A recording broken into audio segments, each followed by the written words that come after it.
1984 by George Orwell. Chapter 6. Winston was writing in his diary. It was 3 years ago. It was on a dark evening in a narrow side street near one of the big railway stations. She was standing near a doorway in the wall under a street lamp that hardly gave any light. She had a young face, painted very thick. It was really the paint that appealed to me, the whiteness of it like a mask, and the bright red lips. Party women never paint their faces. There was nobody else in the street and no telescreens. She said $2. For the moment, it was too difficult to go on.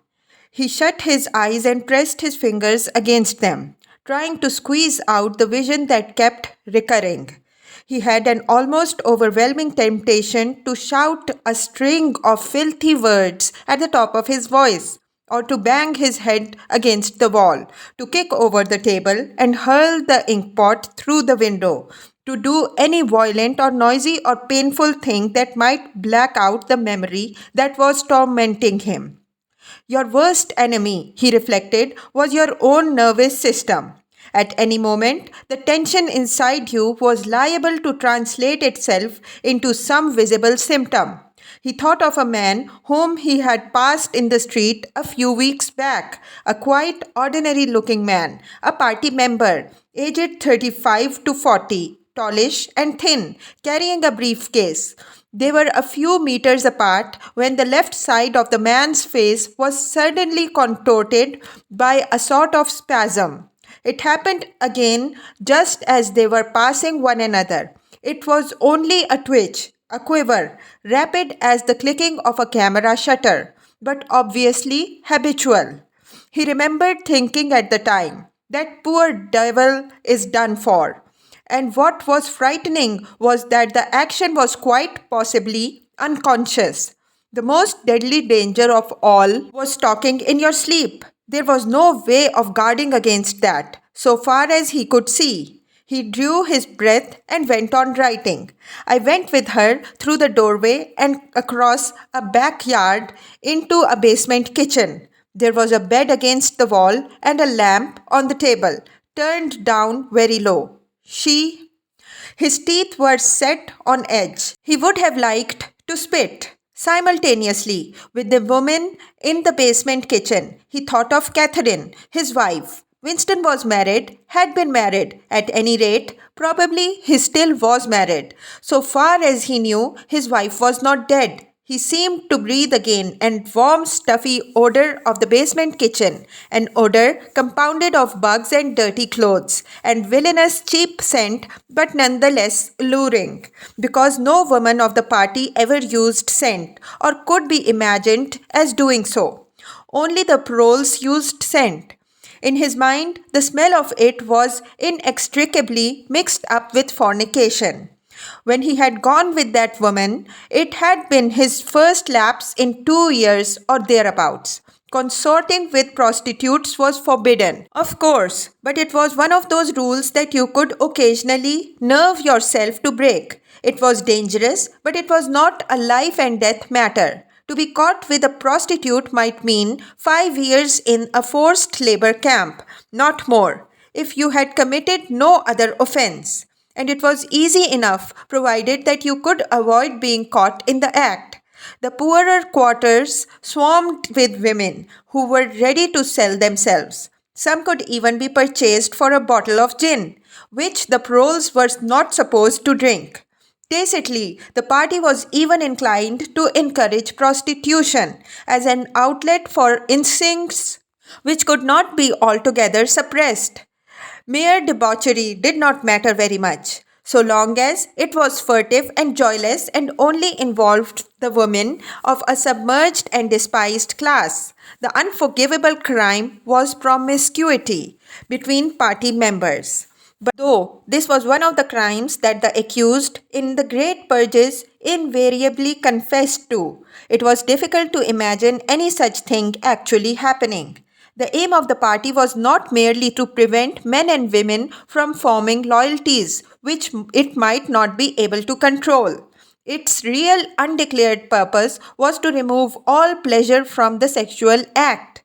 Not love so much as eroticism was the enemy, inside marriage as well as outside it.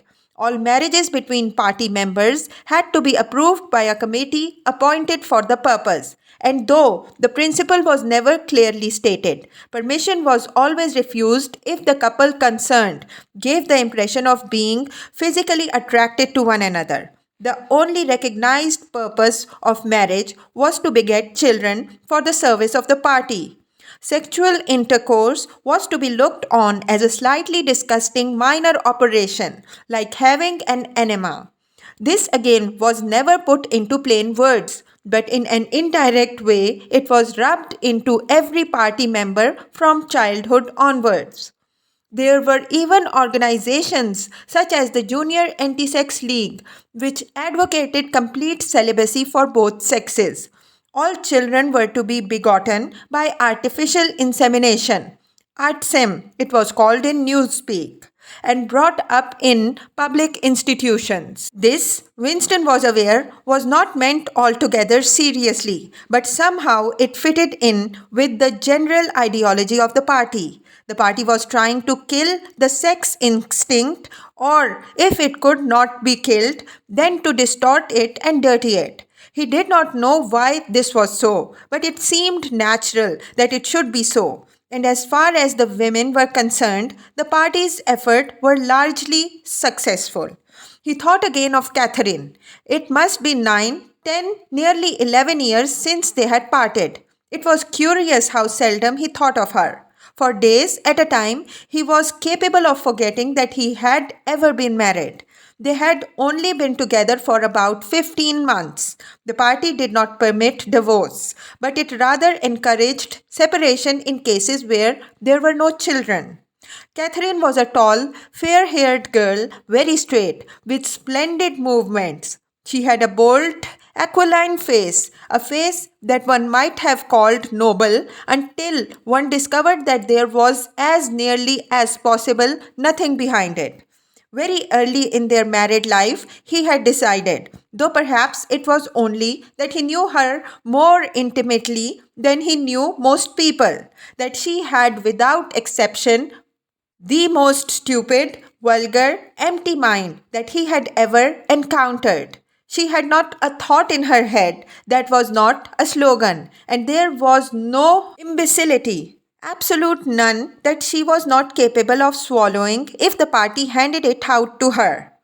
The human soundtrack, he nicknamed her in his own mind. Yet he could have endured living with her if it had not been for just one thing: sex. As soon as he touched her, she seemed to wince and stiffen. To embrace her was like embracing a jointed wooden image. And what was strange was that even when she was clasping him against her, he had the feeling that she was simultaneously pushing him away with all her strength. The rigidity of her muscles managed to convey that impression. She would lie there with eyes shut, neither resisting nor cooperating but submitting. It was extraordinarily embarrassing and after a while horrible, but even then he could have borne living with her if it had been agreed that they should remain celibate. But curiously enough, it was Catherine who refused it. They must, she said, produce a child if they could. So the performance continued to happen once a week, quite regularly. Whenever it was not possible, she even used to remind him of it in the morning as something which had to be done that evening and which must not be forgotten. She had two names for it. One was making a baby and other was our duty to the party. Yes, she had actually used that phrase. Quite soon, he grew to have a feeling of positive dread when the appointed day came around. But luckily, no child appeared, and in the end, she agreed to give up trying, and soon afterwards, they parted. Winston sighed inaudibly. He picked up his pen again and wrote. She threw herself down on the bed and at once, without any kind of preliminary, in the most coarse, horrible way you can imagine. He saw himself standing there in the dim lamplight, with the smell of bugs and cheap scent in his nostrils, and in his heart a feeling of defeat and resentment, which even at that moment was mixed up with the thought of Catherine's white body, frozen forever by the hypnotic power of the party. Why did it always have to be like this? Why could he not have a woman of his own instead of these filthy scuffles at intervals of years? But a real love affair was an almost unthinkable event. The women of the party were all alike. Chastity was deep ingrained in them as party loyalty. By careful early conditioning, by games and cold water, by the rubbish that was dinned into them at school and in the spies and the youth league, by lectures, parades, songs, slogans, and martial music. The natural feeling had been driven out of them.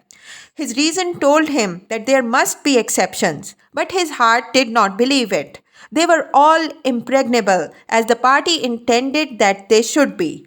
And what he wanted, more even than to be loved, was to break down that wall of virtue, even if it were only once in his whole life. The sexual act successfully performed was rebellion. Desire was thought crime. Even to have awakened Catherine, if he could have achieved it, would have been like a seduction, although she was his wife. But the rest of the story had got to be written down, he wrote. I turned up the lamp when I saw her in the light. After the darkness, the feeble light of the paraffin lamp had seemed very bright. For the first time, he could see the woman properly. He had taken a step towards her and then halted, full of lust and terror. He was painfully conscious of the risk he had taken in coming here. It was perfectly possible that the patrols would catch him on the way out. For that matter, they might be waiting outside the door at this moment, if he went away without even doing what he had come here to do. It had got to be written down. It had got to be confessed.